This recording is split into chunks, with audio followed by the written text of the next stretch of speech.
Hey friends, welcome back. Last week we talked about everyday trauma and DTSD. We talked about how they're very real, but how they're also very mild compared to the big traumas and the PTSD. But in that, they are still something that most of us deal with on a constant basis and need to be dealt with. So things like nearly getting into an accident, or a coworker or a boss that is constantly yelling at work.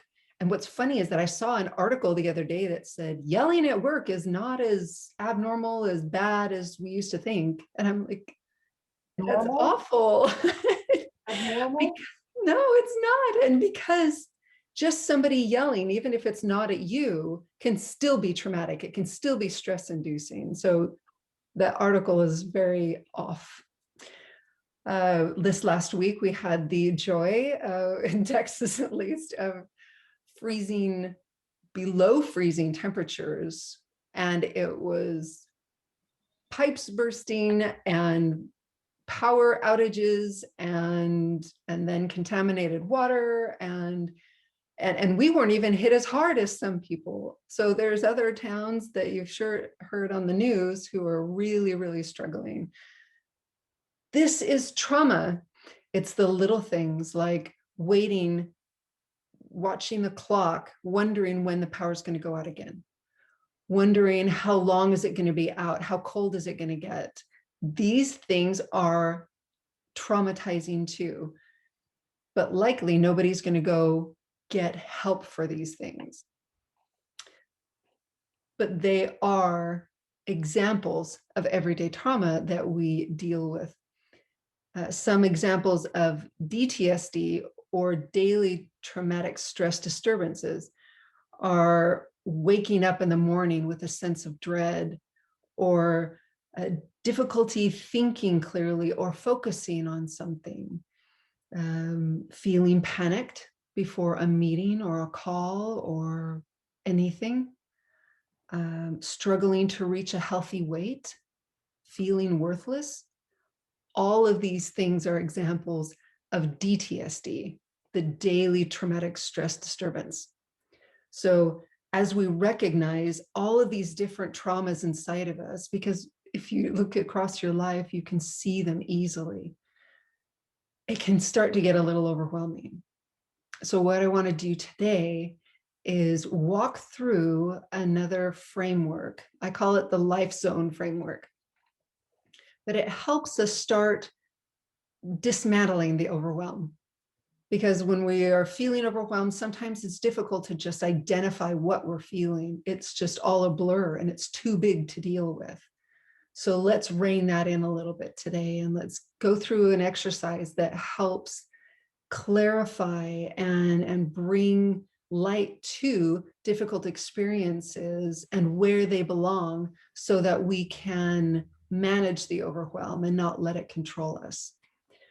When we look at this everyday trauma, it contributes to a lack of freedom, a lack of internal freedom. It's the mental and emotional, subconscious faculties that are getting short-circuited. And we are missing those freedoms because the subconscious influences nearly every part of our lives. And if our subconscious is limited, then we are limited.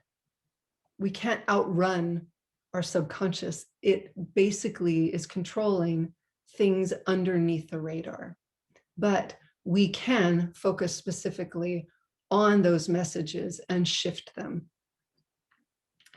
So this DTS, the symptoms there are signs of this internal bondage, where our subconscious starts running off of paradigms that have been imprinted in order to protect us. So things that cause us to feel resistance when we start moving toward goals, or they start making us feel sick if we try to improve our lives or be brave in any way, right? Our subconscious has these parameters and these paradigms that create a safe box, and its job is to keep us safely in that box. But when we decide that we want our lives to be different, it takes an act of Congress, sometimes it feels, to overcome some of these limitations. That's why this work is so valuable. It's so powerful. It's so helpful in these circumstances when we're trying to rewrite those programs in our subconscious. So we want to regain our internal freedom. So pull out your notepad and pen if you haven't already, and let's go through the life zone framework. What this will do is help us recognize the parts of our lives that are helping us feel shackled or causing us to feel overly stressed or overly burdened. Because what they can tend to do is bleed into every part of our lives. And then again, it's like a blur. Everything's overwhelming and we just short circuit. If we can identify the areas in our lives that are struggling, then we can start to create clarity and separation from the stressful things and the peaceful things. This brings power, this brings peace and reassurance, because then you can tackle those things and enjoy these things, the peaceful things, the things in our comfort zone. So what I want you to do is write down the different areas of your life. Take a minute and just jot down, it could be family, community, health, emotional well-being, job, the creative side of your life, whatever it is, just start writing down these areas. Are we writing down like specific areas that we struggle with or have these Everything, traumas, or everything, all the different areas, good and bad. I mean, if you're already recognizing that there are some that are stressful, yeah, even the happy ones, like snuggling with your sweet little ones, write that down too, right? Family. As you write out all of these areas of your life, you can then start to get a feel for them. And after you get these categories written down, I'll show you a diagram, and then we'll start making notes on each area.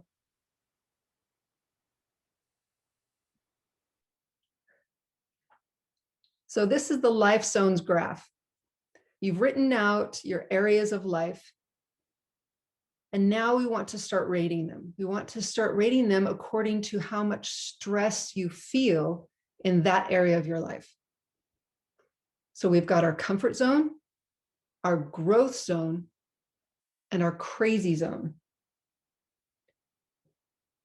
This diagram has been used in a lot of different ways already, but this one became very helpful a few weeks ago when I was helping a client through just absolute overwhelm.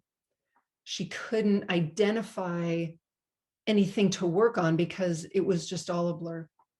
So as we identified, here's your comfort zone, growth zone, crazy zone, and she was able to muscle test through to get a clear number along this line of where it lined up. But if you don't know how to muscle test, that's okay. You can still get a feel for it and just look at the numbers and look at these areas and get a sense for where you feel this area of your life is. For example, if you have some family struggles happening right now, whether it's relationships or somebody in your family has a health issue that you're concerned about, as you look at this chart, you can kind of get a sense where it feels like it's more than just a healthy stretch in that growth zone area. It's into the crazy zone a bit, but how far into the crazy zone is what you want to zero in on a little bit. It doesn't have to be perfect, but just getting a clear sense of how far is this difficulty pushing you into the crazy zone.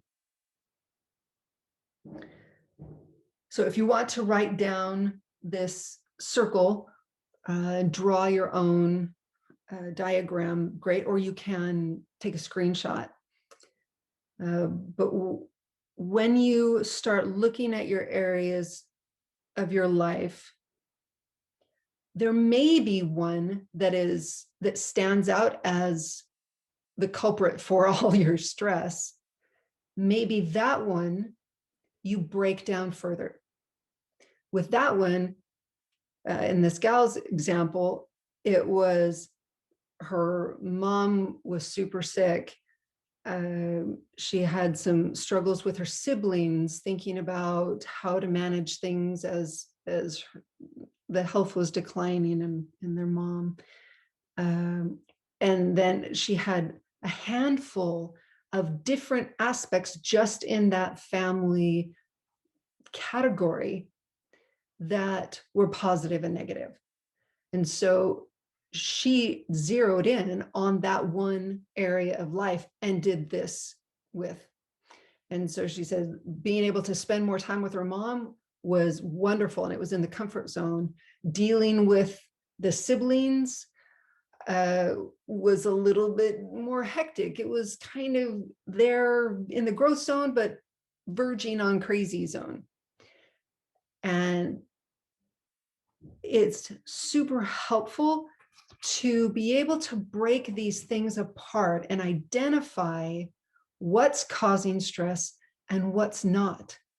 What is on the edge somewhere in the growth zone in the middle, where it's maybe a little bit stressful, but it feels good. It feels empowering still. It feels like a healthy stretch. And then it's really helpful to be able to identify the things in your comfort zone, because that can help you know where to go to recharge, to breathe, to feel relief. When I first did this for myself, I didn't have anything in my comfort zone. So I needed to go back and think about specifically what is in my life that is in my comfort zone. What are the things that nourish me? What are the things that build me up so that I can then face the other things that are more difficult? And that was really helpful for me. I identified things like my faith, sunshine, warmth, watching movies with my family. Those kinds of things I needed to specifically highlight because I started feeling overwhelmed writing down just the general areas of my life and what were positive and negative and stressful and growth. It seemed like everything was in the growth zone and the crazy zone. So if you're like me, you may need to take a minute and actually write down some things that belong in your comfort zone. Does anybody need help identifying different areas or rating where they are on this life zone chart? Like put numbers next Yeah. to each one. Some of them, I think they're in the comfort zone because I'm too comfortable where I am with them and I need to get into growth. That's a great awareness. That's really good. But there are some that are they're too comfortable. They're comfortable enough that they're in crazy. Nice. Good insight. I'm sure somebody else will resonate with that too. Anybody else? I know the biggest stress or whatever is the house that we're building. Right.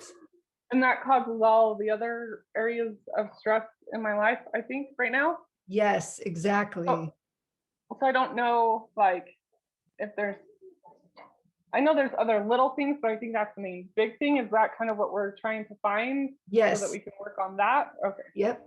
That's exactly right. Okay. So that it doesn't bleed into the other aspects of your life. That's exactly why we're doing this. So Okay. Christy, for you, you might want to take that house building area of your life right now and break it apart. What are the pieces that are stressful? What exactly is going on in that process, whether it's not seeing your sweetheart very much, or having to leave the kids to help with something, or whatever it is that you're struggling with. It might just be that feeling of being in limbo, right? That's stressful. Oh, yeah. Sort of my life for a long time. Yes, it has. So that's really key. First, you can identify that in its own pot and try to separate it from everything else so that it doesn't bleed over as much as it does, because that in itself can bring a little bit more power and peace as you're trying to manage things. And then breaking it down further to see, okay, what exactly about it am I reacting to? Anybody else? As I was writing, I had one move from crazy to comfort. So it was kind of cool. It's been in the crazy zone, but I was able to think of something that I could heal for it and move it to growth. So Nice. that was kind of nice. Yes, well, you're advanced. You're ahead of the game. We'll get there in just a minute. That's a good one. Great job. Yeah, Lisa. So I noticed that business was in the crazy zone and personal growth was in the crazy zone. Oh, And the reason that business is because of the personal growth part. yeah. They keep tying back into each other. Yeah.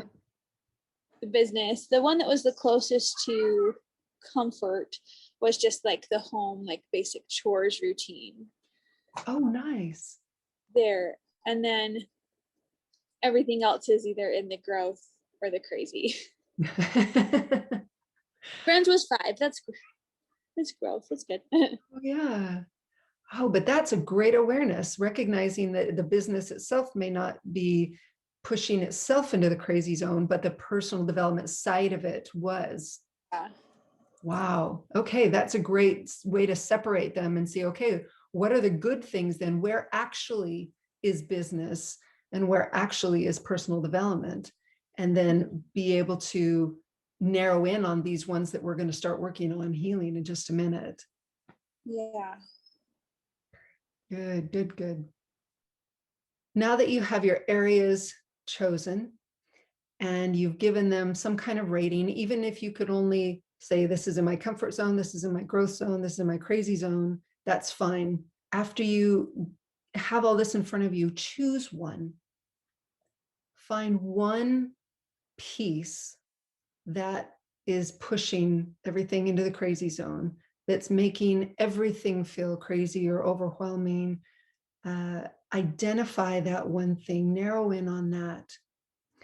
Then we're going to focus on that one thing. Okay, once you've got that, rate it. How strong is that? Just on a scale of 1 to 10, in and of itself, how intense are you reacting to that thing? How intensely are you struggling with it? There's a good chance it's going to be a 9 or a 10. And if it is, if something feels too strong or too unsafe, then hold it out, kind of pull it out of you and put it at arm's length. Separate yourself from that difficulty, because you are not your difficulty. We can tend to over identify with our struggles. So let's separate that. Our struggle and us. We are here, the struggle is here. Pull it way out to the end of your arm where it's clearly detached. It's not threatening to you, and you can look at it from afar and analyze it. Let's start healing. Whether you want to think release, if it feels like a vibrational issue, which it probably is, because this is what really stirs up where we're reacting. For those of you who know restore, this would be a good one as well, because that goes deeply into our subconscious. So think release or restore and take a deep breath. Breathe again. Right. Keep bringing it down until it starts feeling more manageable. And sometimes with these bigger issues, as you're working them down, it can feel like you get stuck sometimes. When that happens, remember the journey framework. It's wanting you to know something. It's wanting you to learn a lesson, or it maybe even is wanting you to change a behavior. So remember that as you're healing things down, if it feels like it's getting stuck, if it feels like it's resisting, take a minute, ask what's going on, ask what you need to learn, and what you need to change. Does anybody need help getting this anxiety, this stress calmed down? Or do you need to identify a message and would like help with that? I feel like there might be a message for Okay. me, and I'm like struggling or fighting against it. Like my mind doesn't really want to go there. That's very, very common, especially when we're talking about trauma. When we face things, whether from a big trauma or from an everyday trauma, there's still that cushion around it in our subconscious, trying to protect it, trying to put walls up so that we don't go anywhere near that because it's so vulnerable still. It's still tender. So when you think about that, whatever it looks like to you to kind of take a step back from it, to look at it from a little bit farther away and see what that resistance is around it. Shift your focus from healing the wound to understanding what's trying to protect it. Okay. What makes it feel unsafe? Like a false perception. Okay. We have a lot of false perceptions limiting our growth and our progress. A lot of things that can paralyze us in that space. Can you identify any more clearly what it might be? It has to do with like if someone else says something that it's true, and then like I can't. But if I say something, it's like nothing. Wow. That is a powerful paradigm you just uncovered. So you can do two things. You can first heal down, release that belief that may even be a program, that deeper level. Heal that down, and then remember to use strengthen about a paradigm where you can believe yourself, where you can put stock in your own words. So it's a dual thing here. Heal down the belief that is a false perception that you need to take for granted other people's words as truth, and then strengthen your own inner voice, your own wisdom, your own beliefs about your power and the value of your words. Does that feel right? Yes. Awesome. Thank you for bringing that up, Lisa. That's perfect. All right. Does anybody else need some help making this shift, bringing down these antagonistic paradigms? I am struggling to pinpoint, I guess, Okay. what area to focus on with the stress of building our house. Like, I don't know Okay. what's causing the most stress, I guess you could say, or I don't know. Yeah, it's perfect. So tell me about some of the things. What are Well, some of the factors around that experience, that area of your life?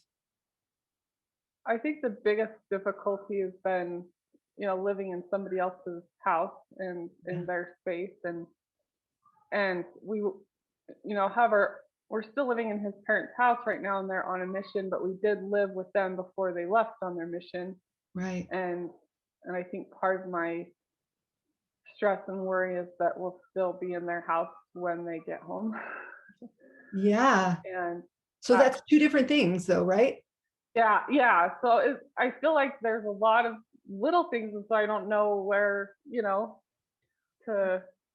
And part of the stress too is, my husband's building it himself, and he's really busy because he's a farmer, and so, and I Yeah. can't help him a lot because I don't have area of expertise with any of it, other than keeping our family running. That's the only thing I can contribute in that area. Okay, so write that down too. So first you're living in someone else's house and it's not your space. It's probably not a lot of your things. Then Right. the worry about when they get home, then we're going to be living in their space with them. And then there's the stress of feeling powerless to help it move more quickly so that you can get to the end of this phase in your life as soon as possible. Okay, do you see how we're breaking it up? Yeah. Okay, what's another piece? Part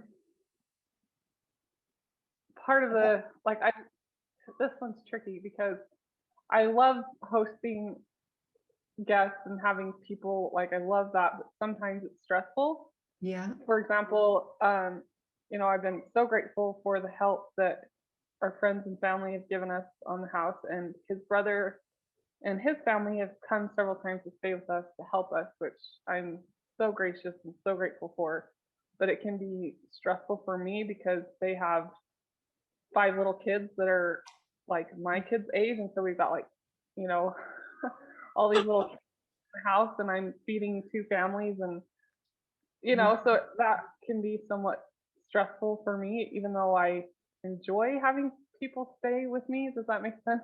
Yes, no, and that's good. So quick tangent, set that one off on the side, or at least put it in that list and put a little line out to the side where you break that one down.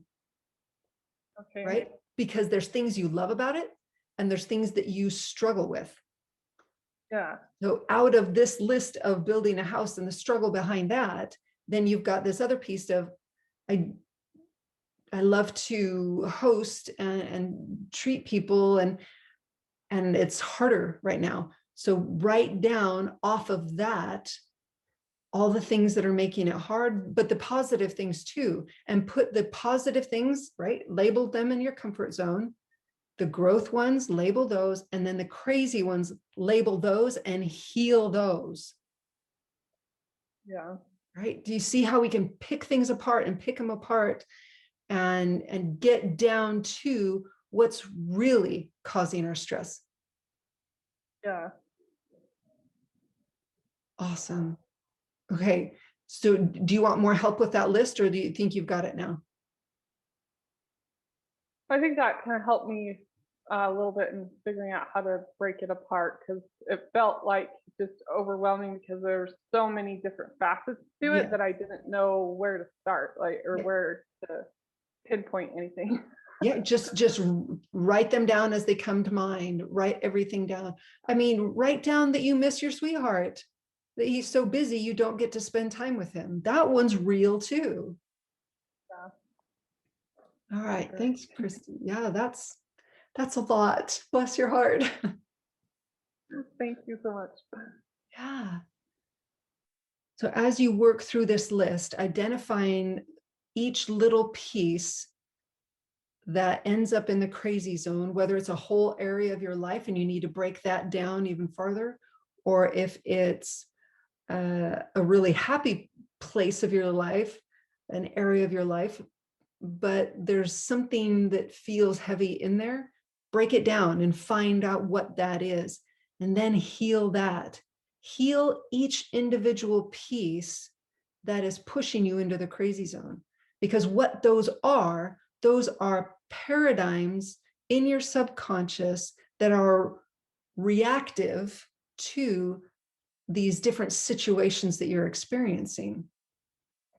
As you break down the areas of your life and then break down each individual one, look for those pieces that you're reacting to. It's the everyday trauma that is causing the difficulties to be traumatizing.